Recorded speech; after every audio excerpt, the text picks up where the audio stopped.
Hello, my name is Sergio. I'll be presenting the paper Compromising Industrial Process Using Web-Based PLC Malware from authors Ryan, Tohid, Saman, and Rahim. The agenda of this presentation will be what is a PLC and the traditional vulnerabilities, emerging web technologies and new PLC exploits, and real-world example, Iron Spider. So, what is a PLC? Industrial Control Systems and PLC Overview. What is a PLC? It's a single-purpose rugged computer. It controls and monitors physical process. It's commonly used in critical infrastructure and it's programmable by the customer. The first PLC, called Modcon 084, was created in 1968 in response to the limitations of hardwired relay systems.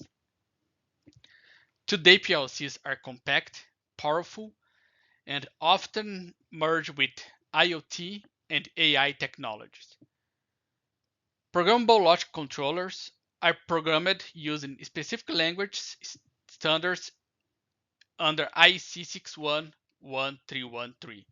Those languages are ladder diagram, function block, structured text, instruction list, and sequential function chart. PLCs are the backbone of industrial control systems and are used in manufacturing and industrial automation, process industries, food and beverage, energy sector, building automation, and transportation and infrastructure. On the image on the right, you can see an automation panel with a Siemens S7-1200 PLC and an engineering station running TIA Portal used to program ladder logic.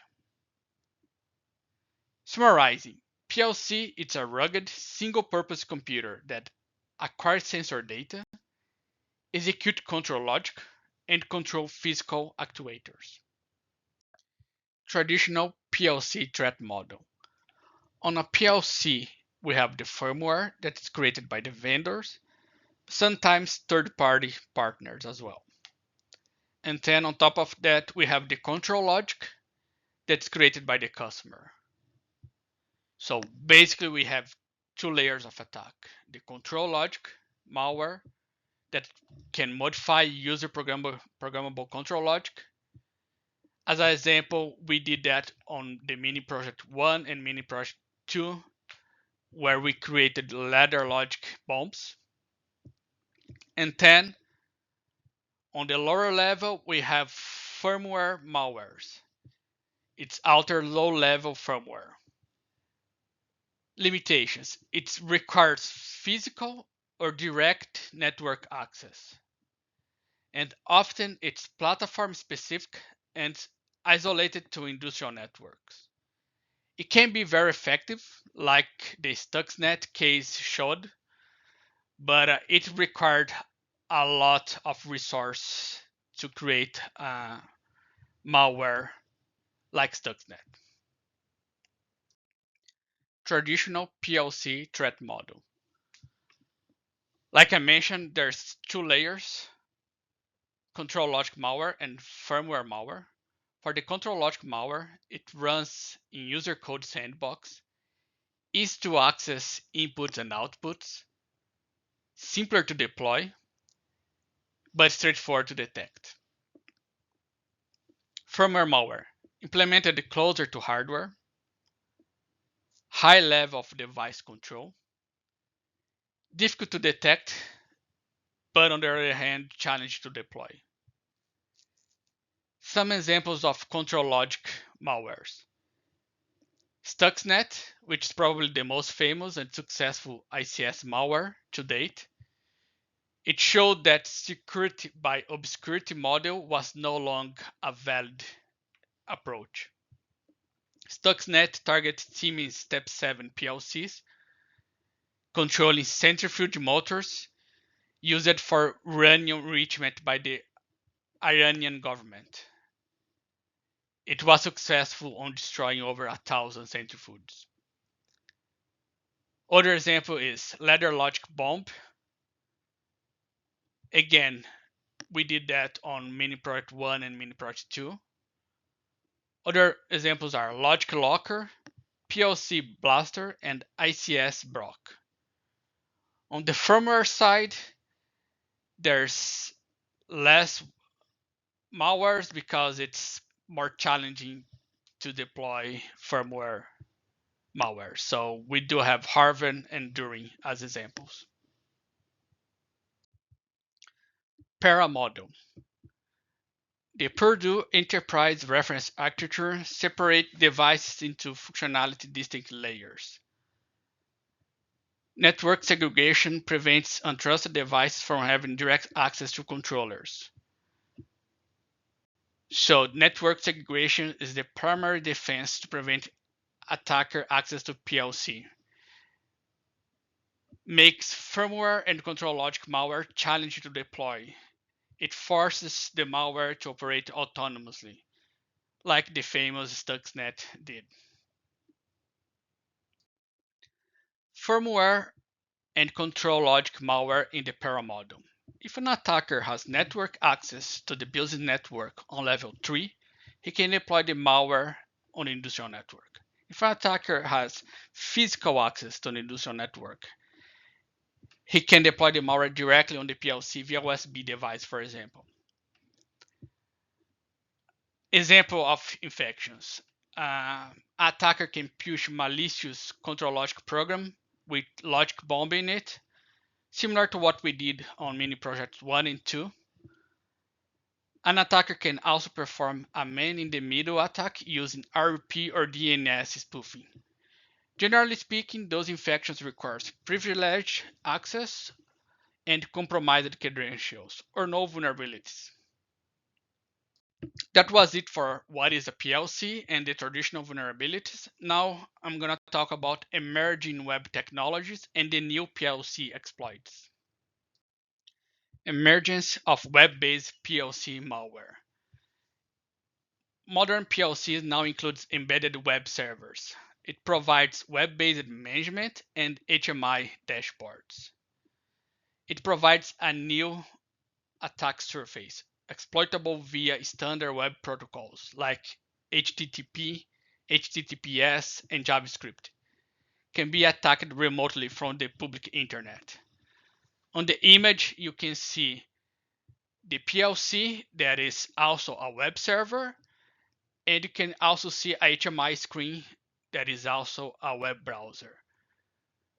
But an operator can also use a tablet that is also a web browser that will access the PLC web server remotely.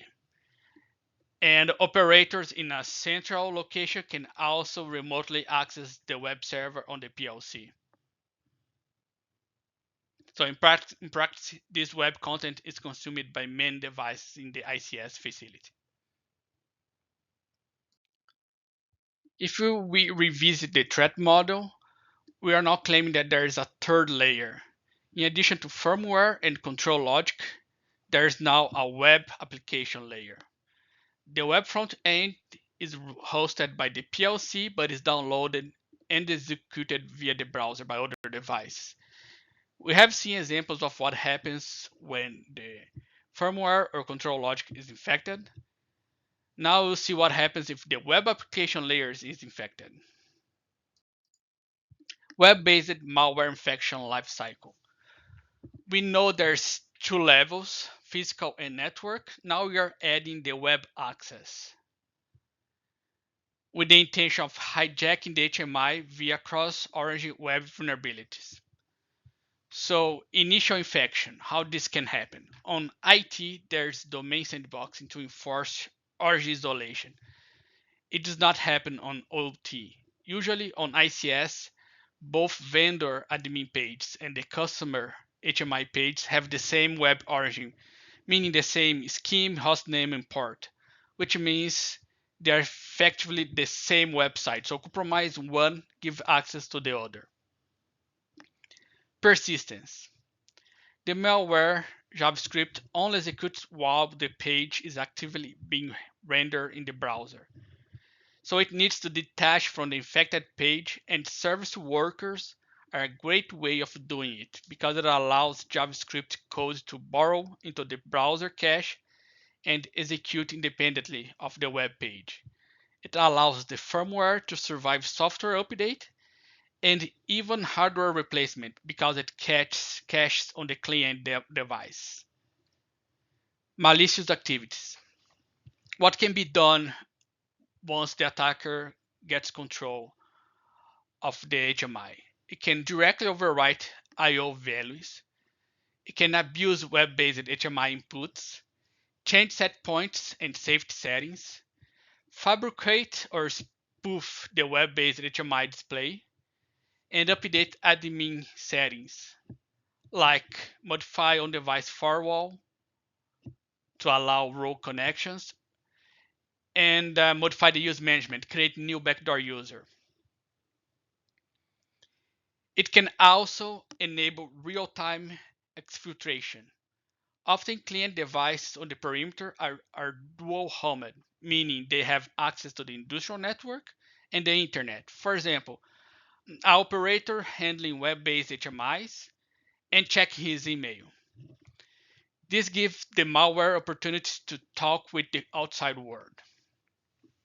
And then last, how to cover the tracks. Web-based malware can self-destruct. How? It can overwrite its own payload with something else, unregister all service workers, and even factory reset the PLC. Real-world example, Iron Spider. Example infection via zero-day web bugs. The authors found and exploited real zero-day vulnerabilities in the latest Wagyu PLC firmware. Demonstrate a web access infection, chain of cross-origin bugs, let any third-party website override the PLC HMI page with malicious front-end code. Attack is automatically launched when any machine inside the facility views the website. On the paper, the authors says that research indicates that over 80% of major PLC vendors are affected by this exploit. And of course, industrial sabotage can cause catastrophic physical damage and safety risk. Deep dive, the Iron Spider attack. So the author set up a lab with a Wagyu PLC, power supplies, HMI, and a motor.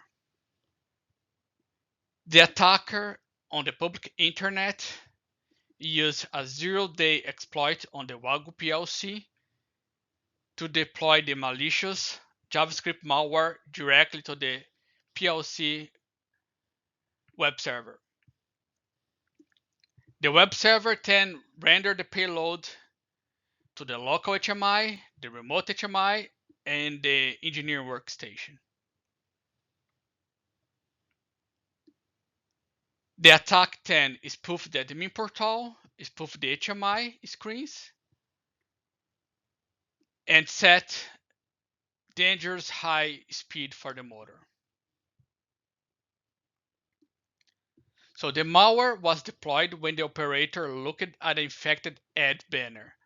After 3.7 seconds of viewing the web page, Iron Spider was successfully downloaded to the target PLC without any user notification or firewall intervention. It is important to emphasize that this attack did not compromise the engineering workstation, but rather simply used it as a pivot point to gain network access to the PLC. It then used browser cache to survive PLC hardware replacement and sabotage the industrial motor by changing setting points. Spoofed HMI screen to show incorrect values, and in the end, it self-destructed with a full factory reset. Takeaways of this attack. Control logic and firmware are not the only locations to run PLC malwares anymore. Web-based PLC malware is often easier to deploy and harder to remove. And this creates unique cybersecurity consideration for industrial control system environments. Iron Spider overhead. Different from traditional malware that requires direct access to the physical network and is constrained by device-specific hardware and software, Iron Spider is platform independent, works across various devices and browsers. It's easy to deploy, no need for extensive physical firmware access. It has high persistence, resistant to removal using browser caching techniques, and stealth, operates within the bounds of normal browser operation, making detection harder. Iron Spider is comprised of two standalone files, malware.gs and resurrect.gs. And installation is accomplished via the addition of a single line of HTML code. The standalone files are relatively small and consume a very small amount of storage of the PLC system. If you can see on the table on the right, it has the size and it consumes less than 0.01% of the PLC storage. Countermeasure and mitigations. Circumventing the need for system-level compromise makes web-based malware attacks very difficult to detect or prevent because the control logic and the firmware are unmodified. Browser is a surprisingly good place to run malware in industrial plants. Generally speaking, differentiating between malicious and benign JavaScript code is challenging because the customer is allowed to customize its own HMI screens. Proposed countermeasures. Private network access. Increase the difficulty of web access infections. Browser developers are responsible. Practicality. Medium, because it may disrupt some legit traffic. CSP Confidentiality Directive. CSP stands for Content Security Policy. It increases the difficulty of web-based C2 channel. C2 channel is a method used by attackers to communicate with and control compromised systems, often called bots or zombies. Browser developer and PLC vendor are responsible. Practicality high. Minor server-side configuration for PLC vendor. ICS domain sandboxing. Industrial control system sandboxing increase difficulty of network access infections such as malicious UWP or hijack the graphical user interface. PLC vendor are responsible. Practicality medium. Requires separate authentication scheme and server-side configuration. Read-only CDN with CSP and SRE. A read-only content delivery network (CDN) combined with content security policy (CSP) and sub-resource integrity (SRE) are used to ensure the integrity and security of delivered assets. PLC vendors are responsible. Practicality low, requires substantial front-end restructure and CDN management. PLC configured WAF. Web Application Firewall (WAF) tailored to work with a PLC to protect web-based interface or API controlling industrial systems. Third parties are responsible. Practicality medium. May add some overhead to real-time ICS protocol. In many cases, this can disrupt process that needs to run in real time. A new class of PLC malware. Firmware malware. Implemented closer to hardware, high level of device control, difficult to detect, and challenging to deploy. Control logic malware. Runs in user code sandbox, easy access to inputs and outputs, simpler to deploy, but straightforward to detect. And new is the web-based malware. Hosted by PLC, runs in other devices' browsers. Device and physical process control. It's easy to deploy and difficult to detect. Conclusion. There's a possible transition from traditional PLC malware to web-based approaches. Aaron Spider was the author's example to highlight the ease, persistence, and stealth of these attacks. And it highlighted the urgent need to update security practice in industrial control system environments. Thank you for your attention, and I look forward for your questions.